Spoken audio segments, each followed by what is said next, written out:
Shalom, set apart men. Man, welcome back to another episode.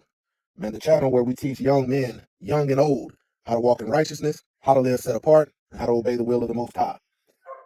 Man, in today's video, man, I want to talk about the decision-making process and one of the most important decisions a man will make in his life. And either it's going to help the next generation or it's going to hinder the next generation.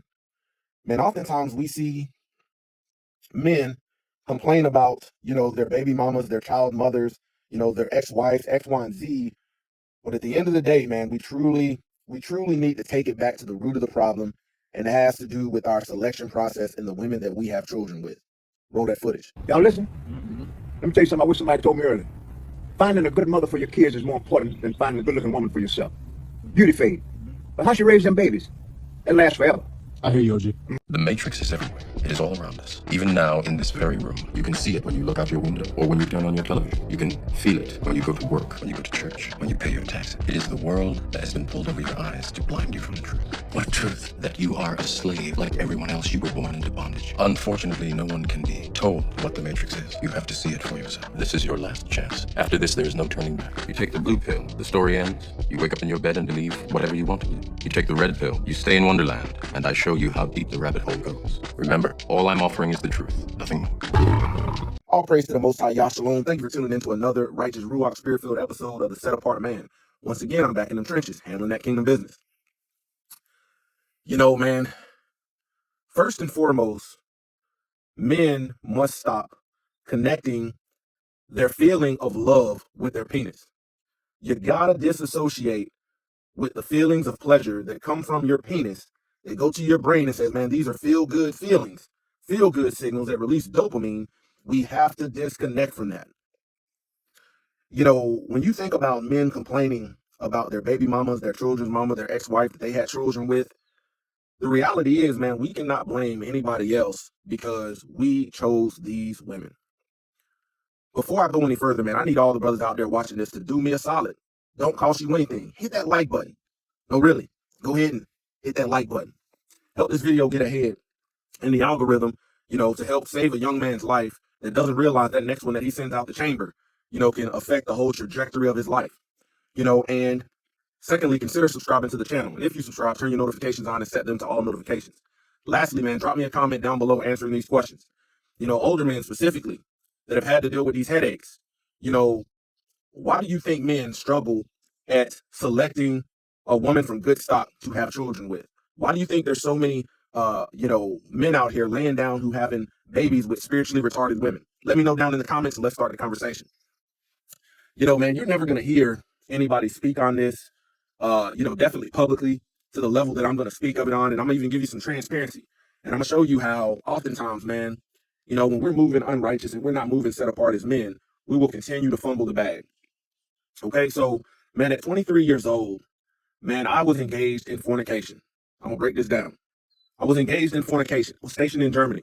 Clubbing, partying, drinking, the whole list goes on. So a young lady that, man, I was engaged in this fornication with, man, we're having sex on a regular basis, raw. And guess what? She gets pregnant. And, rather than saying, man, let me figure out this problem and how to go about it in the best manner that I could, let me tell you what I did. I answered that problem thinking the solution was, man, I need to marry this woman. And that was another bad choice, another bad decision, because guess what? Man, you just gave, a woman who was not ready for marriage, who didn't show the potential to be a wife, you just gave her the keys to the city. You just gave her the keys to the kingdom. In her mind, that does something.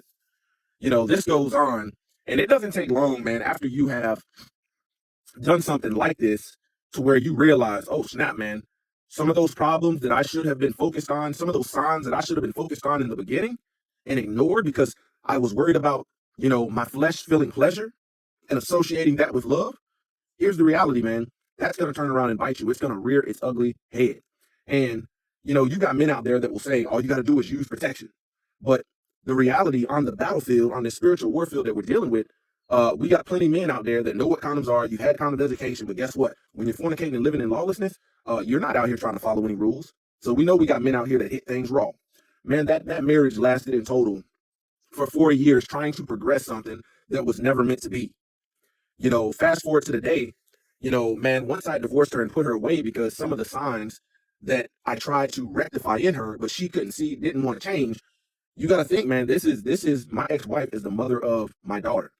And man, I put her away for some of the same behavior that should have told me, hey, this is a woman you don't plan on marrying. This is a woman that doesn't have wife qualities. Therefore, you should not give her that title. Therefore, you shouldn't even be entertaining trying to please your the man in your pants. You should be trying to please the man above.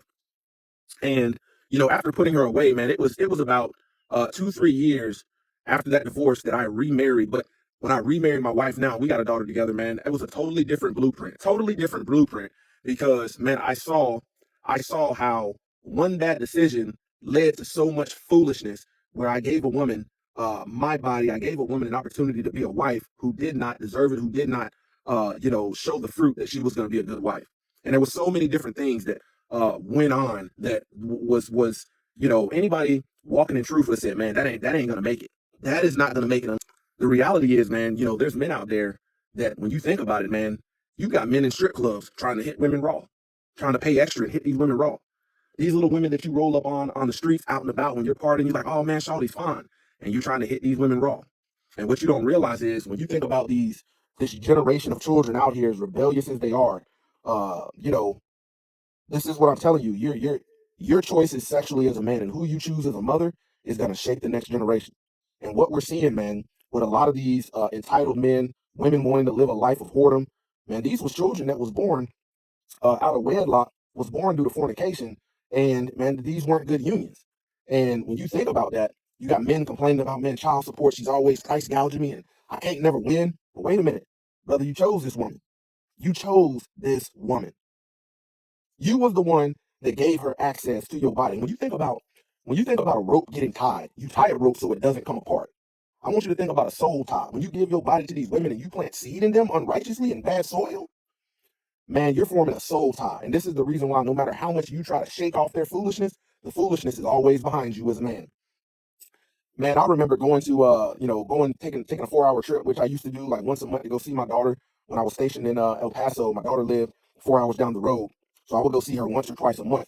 And I remember, man, after getting remarried, her mom saw that I had a wedding band on. She was like, congratulations, all foolishness. Man, I spent that weekend with my daughter, some time with my daughter. And it wasn't 90 days later, man. 90 days later, I had only been back from overseas from a deployment for about 4 months and married for about a total of 90 days. And man, I get here a knock on the door, boom, boom, boom, boom. Man, to get served some papers and it's child support modification. It's taking me to court for child support. Now, keep in mind when I did my divorce, I did my own calculations, I did everything, and I overpaid just for this case that if anything ever came back and it had to go through the court as far as child support, I would be covered. But the reality was, man, man, she pretty much took me to court because I remarried and she thought, okay, this is gonna be a money grab. And looking back on that, man, I couldn't even be mad because I chose her. I chose to plant seed in her foolishly. You know, man, that whole court case lasted 90 days, 4 months. And it comes to find out, the court's just like, sir, we looked at these calculations, we looked at the history, the bank statement showing that you have followed the decree and the amount that you set forth. And now that this has become before the court, your child support payment is actually going to be lower. It's actually going to be lower because, you've been overpaying. So, man, that was pretty much the end of her trying to cause that foolishness and havoc in my life. But when you think about it, man, when you plant seed in a woman ignorantly, unrighteously, man, you deserve all of the foolishness that comes along with it. And what that did was, man, when I met my wife now, you know, I met her maybe like a year after I got divorced, but my mindset was completely different in what I was looking for as a woman.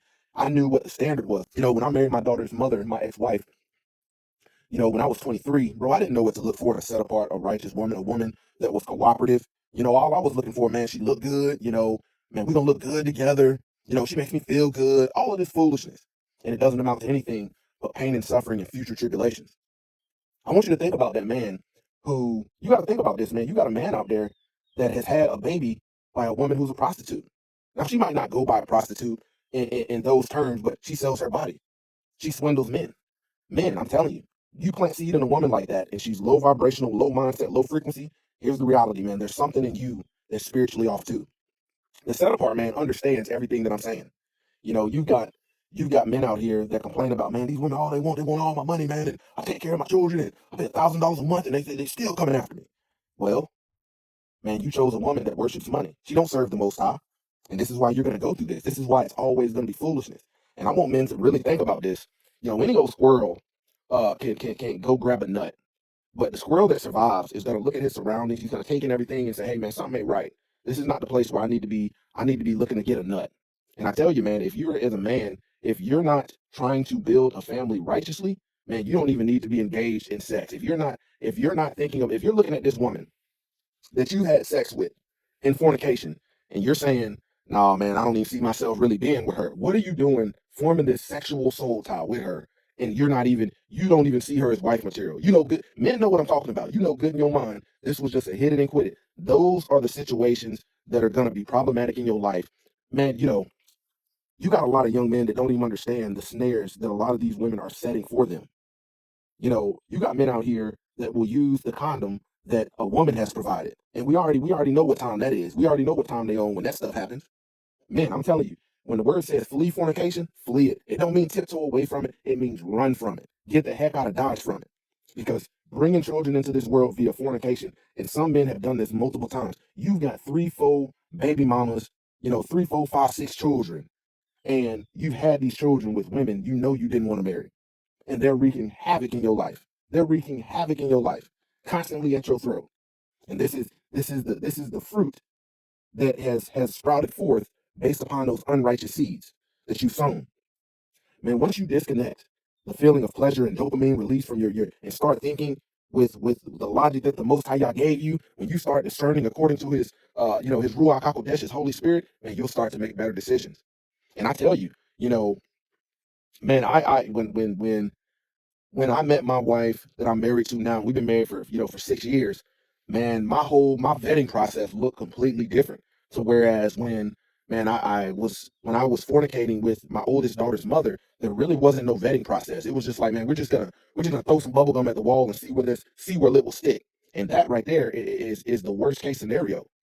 I tell you, man, if you're out here and you got a woman pregnant, don't think the solution is, man, I need to marry her. That's not the solution. That's not the solution. You yourself may not be ready for marriage. She may not be ready for marriage. She may be one. I tell you, man, some of the same stuff that my oldest daughter's mom was doing when we was dating should have been obvious signs that, man, this is not gonna be a woman qualified or fit to be a wife. And what happens, men, we try to save the scenario because of societal norms. Oh man, you gotta be married. But when you think about that, there's an order that the Most High Yah wants you to set forth. He wants that union, that covenant to be established, and then you bring children into this world. No, what did your boy do? Man, your boy busted all kind of nuts, gooped all up in it, feeling good for the moment. You know how you be feeling? You be feeling like the man. And then they get that conversation, man, I'm pregnant. Man, your boy tried to save it. This was a car headed for this was a car with a crash dummy. I was the crash dummy headed for a wall for testing purposes. Don't the word say prepare your soul for testing? Yeah, your boy was getting tested, was about to crash into that wall for testing purposes, so I could learn this vital lesson. Men don't understand, man, how when you select a woman, man, you need to be selecting a woman who has the qualities of a righteous, set apart wife. I'm not saying she's got to be perfect, but man, oftentimes, man, we choose the complete opposite of what the Most High Yah wanted. We're choosing the women to plant seed in. We're choosing to plant seed and make a woman a mama or a mother before we make her a wife. We're choosing women that the Most High Yah clearly told us in Ecclesiastes chapter 25, Proverbs chapter 5, Proverbs chapter 7, Proverbs chapter 9 to stay away from. We go do the same thing that Solomon did. Go choose all of these idolatrous women. And we wonder why the house falls. We wonder why the family is not tight knit, is not Yah fearing, is not commandment keeping. Look at how we're moving as men. When you think about this government shutdown that happened, I want you to think about some of these videos that these women with all these children was making. They were making videos. Who is going to feed me and my children? I'm too good looking to work. They need to turn back on my food stamps, my EBT, because I'm just that in a bowl of jello. Man, some man out there chose to goop up in these women. And these women are showing their spiritual retardation, showing their low vibrational mindset with some of this stuff that they're saying. You got to understand, man, you don't have no business as a man planting seed in a liberal woman. And when I say liberal, I'm saying she rebels against the things that the Most High Yah set forth. If you've got a woman and you're like, man, just because you want to get married and a woman wants to get married doesn't mean she's a qualified candidate. Because guess what? That woman that you marry and you goop in, man, that's going to be the mother of your children. And if she has some spiritual retardation that she doesn't want to bear the fruits of repentance and doesn't want to live according to the will of Yah, you're going to have to deal with that. And men, we know it's painful. We know it's painful. Man, decisions, man, you got to think, man, from the moment a woman says, you have to think, women have no problem with submission. And I know that's going to sound foreign. Some men are going to be like, man, they do got a problem with submission. But listen to what I'm saying. Women have no problem with submission. But as men, man, we have to discern, is it the right form of submission? Why do I say that? You have women out there that will submit herself, submit her body, form a soul tie, which is a form of submission. And she'll let a complete thug, low life, got a record, don't have no job, don't want to bear the fruit of righteousness, don't want to, be a father, don't want to be a husband. She will submit her body to this man and he will plant seed in her. That's a form of submission. No, we have to choose the women that have submitted themselves to the will of the Most High Yah, and we see the fruit. The word says, you shall know them by their fruit. We should see the fruit. Well before that should be what is attracting us to these women, the fruit of righteousness. Not a big booty, not she's got some good sex, not she's freaky. When you think about it, man, all women were created with the same thing. They've all got vagina, they've all got a booty, they've all got breast, and their looks are that's subjective. But at a bare minimum, they've all got vagina. They've all got different aspects of how much booty, how much breast. They've all got the same thing. And here's the thing, men lose their mind over that cookie jar, over getting up in them wet candy hands. And it costs you so much of your resources. It spiritually drains you, and you're constantly battling spiritual warfare because you created a soul tie with somebody that was loaded with demons and probably still loaded with them today. Here's the thing, bro. Man, I was just as, when you think about it, a man that chooses a rebellious woman to marry and to plant children in, that tells you the state of his spiritual condition. Man, you can look at a man and tell how wise he is by the women that he selects. And the reality was, back when I was 23, man, I didn't have none of the wisdom that I have today. None of the wisdom. I was moving completely different. 23, man, you think you was untouchable? Man, I'm in Germany. I'm living my best life, so I thought. But my decision, I want you to understand, man, your decisions as a man will catch up with you. And when it comes to you thinking, oh man, I'm good, and I'm gonna use these morning afters and all of this stuff, and oh man, the condom bust, but I held it. I'm gonna tell you, a lot of these pullout kings, they be hitting these women raw, got the most children, and deal with the most headache. You're never gonna outdo what the Most High Yah established as righteous. You can't do that in a lawless form. You can't be out fornicating and make it seem like you're so blessed because, man, the word says, man, because the Most High Yah is not expedient with his judgment, the heart of man continues to sin. You think you're getting away with it. I want you to think, man, there's a man out there that's got two women pregnant at the same time, and neither one of these women does he actually want to create a covenant with. Think about how painful that is. Then you got the man out there that's got a woman who she's been at his throat since that child was born. But men, if you don't see her, when you look at a woman, man, contrary to her hips, contrary to how freaky you think she is, and oh, how good looking she is, oh man, she's gorgeous. Man, you need to be looking at, man, do I see this woman as my wife? Do I see this woman, as somebody that's gonna fulfill the will of Yah, being a helpmeet, being cooperative? Do I see her as the mother of my children? Because if not, brothers, you need to go the other way. You need to go the other way and look elsewhere. See, worldly man, when you're not set apart, man, you think just because you got a beautiful or a gorgeous woman according to your flesh, you think you didn't hit the jackpot. But really, man, you're just setting off grenades. You're just pulling the pin slowly, and every decision you make, because you're not moving in discernment, you're just pulling those pins on that grenade, and it's gonna grenade in your face. Man, once again, this is the Set Apart Man, kicking it gun barrel straight. And until next time, stay set apart, stay disciplined, and stay in that word of Yah.